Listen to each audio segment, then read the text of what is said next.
भगवते वासुदेवाय। नमस्कार दोस्तों, आज के इस वीडियो में हम सुनेंगे कार्तिक मास महात्म्य की 11वें अध्याय का पाठ। कार्तिक के माह में जो व्यक्ति इस महात्म्य का श्रवण मात्र कर लेता है उन सभी पर भगवान श्री हरि और माँ लक्ष्मी की कृपा सदा ही बनी रहती है।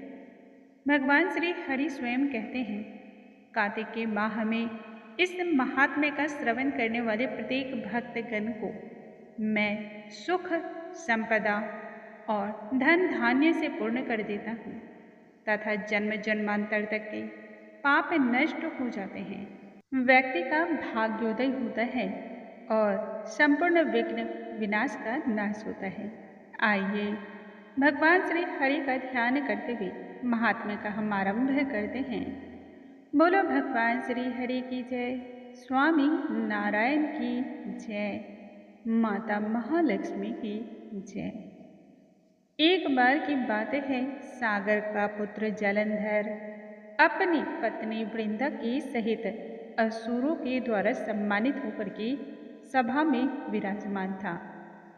उसी समय गुरु शुक्राचार्य वहां पर आए। गुरु शुक्राचार्य दैत्यों के गुरु थे। उनके तेज से संपूर्ण दिशाएं प्रकाशित हो रही थी। गुरु शुक्राचार्य को आता हुआ देख करके सागर पुत्र जलंधर ने उठ करके अपने संपूर्ण असुरों सहित सैनिकों सहित गुरु का बड़े ही प्यार से आदर और सत्कार किया, उन्हें प्रणाम किया। गुरु शुक्राचार्य ने उन सभी को फिर आशीर्वाद दिया। इसके पश्चात जालंधर ने दैत्य गुरु शुक्राचार्य को आसन प्रदान किया। जब गुरु आसन पर विराजमान हो गए तब स्वयं भी जालंधर आसन ग्रहण किए। फिर विनम्रता पूर्वक पूछने लगे, हे गुरु जी, आप हमें यह बतलाने की कृपा करें कि राहु का सिर किसने और क्यों काटा था।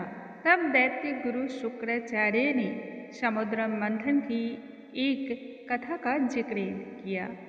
दैत्य गुरु शुक्राचार्य ने कहा, विरोचन पुत्र हिरण्यकश्यपु और उसके धर्मात्मा पौत्र का परिचय देते हुए देवताओं और असुरों के द्वारा समुद्र मंथन की आयोजना हुई। जब समुद्र मंथन हुआ तब उसमें से 14 रत्न निकले, जिनमें से समुद्र से अमृत भी निकला था। उस समय देव का रूप बनाकर राहु भी अमृत पीने की लालसा से बैठ गया। तब इंद्र के पक्षपाती भगवान श्री हरि ने राहु का सिर काट डाला। गुरु के मुख से ऐसे वचन को सुनकर के जालंधर अत्यधिक क्रोधित हो गया। उस समय जालंधर के क्रोध की कोई सीमा न थी। क्रोध से नेत्र लाल हो गए और भ्रिकुटी चढ़ गई। फिर उसने अपने धस्म नामक दूत को बुलवाया और उससे सारा वृत्तांत बतलाते हुए कहा कि तुम शीघ्र ही इंद्रपुरी चले जाओ। वहां जाकर इंद्र को बांध कर मेरी शरण में लेकर आओ। धस्म जालंधर का बहुत ही आज्ञाकारी और निपुण दूत था। जल्द ही अपने महाराज की आज्ञा का पालन करते हुए इंद्र की सुधर्मा नामक सभा में वह जा पहुंचा।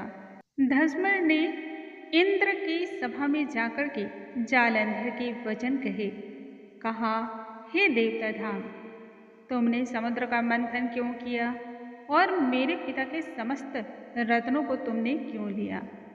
ऐसा करके तुमने अपना भला तो कदापि नहीं किया है। यदि तू अपना भला चाहता है तो उन सभी रत्नों एवं देवताओं के सहित मेरी शरण में तुरंत ही आ जाओ, अन्यथा मैं तेरे राज्य का विनाश तो करूँगा ही, साथ ही साथ तुम सभी का भी विनाश कर दूंगा। इसमें तनिक भी मिथ्या नहीं है। इंद्र यह सुनकर के बहुत अधिक विस्मित हुआ और थोड़ा भयभीत भी हुआ, परंतु फिर भी कहने लगा, पहले मेरे भय से सागर ने सब पर्वतों को अपने कुक्षी में क्यों स्थान दिया? और उसने मेरे शत्रु दैत्यों की क्यों रक्षा की। इसी कारण से मैंने उनके सभी रत्नों का हरण किया है। मेरा द्रोही कदापि सुखी नहीं रह सकता, इसमें तनिक सा भी संदेह नहीं है। इंद्र के मुख से ऐसे वचन को सुनकर के दूत शीघ्र ही जालंधर के पास आ गया एवं इंद्र के द्वारा कहे गए संपूर्ण वचनों को ज्यों का त्यों उनके सामने प्रस्तुत कर दिया। धस्मर के मुख से इंद्र के यह वचन सुनते ही दैत्यराज जालंधर क्रोध में फड़फड़ाने लगा। होठ उस समय फड़फड़ा रहे थे एवं आंखें तन गई थी। देवताओं पर विजय प्राप्त करने के लिए तब उसने विभिन्न प्रकार के उद्योग करने आरंभ किए। फिर तो सब दिशाओं पाताल से करोड़ों करोड़ों दैत्य उसके पास आने लगे। शुंभ निशुंभ आदि करोड़ों सेनापतियों के साथ जालंधर इंद्र से युद्ध करने भिड़ गया। शीघ्र ही इंद्र के नंदन वन में उसने अपनी विशालकाय सेना उतारी। वीरों की शंख ध्वनि और गर्जना से उस समय संपूर्ण इंद्रपुरी गूंज उठा। अमरावती छोड़ देवता उससे युद्ध करने चले। भयंकर मार काट और उपद्रव हुआ। बहुत बड़ी संख्या में असुर मृत्यु को प्राप्त हुए और देवता भी इसी प्रकार से काल के घाट उतर गए।